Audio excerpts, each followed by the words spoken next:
Ce matin, un lancement de satellite raté en Corée du Nord a provoqué une vague de panique dans le pays voisin, la Corée du Sud. Les 10 millions d'habitants de Séoul se sont réveillés en sursaut. Des ordres les invitant à évacuer ont d'ailleurs été diffusés dans des haut-parleurs. Les habitants ont aussi reçu des alertes sur leur téléphone. Une erreur des autorités qui a créé une vingtaine de minutes de confusion dans la capitale sud-coréenne. Les précisions sur place de Jean Labruyère.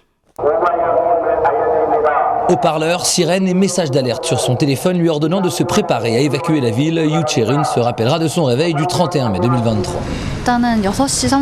L'alerte a été déclenchée à 6h30 du matin et je dormais dans le lit avec mon copain.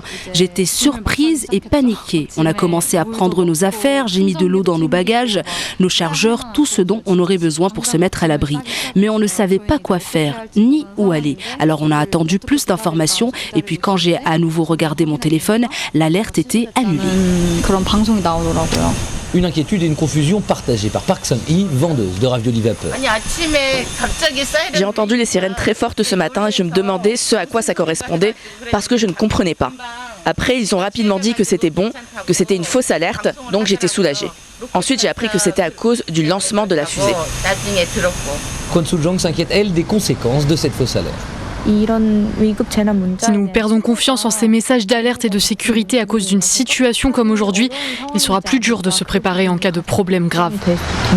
Le bureau présidentiel a accusé les autorités municipales d'avoir surréagi à une note du ministère de l'Intérieur. Jean Labruyère, Séoul Média.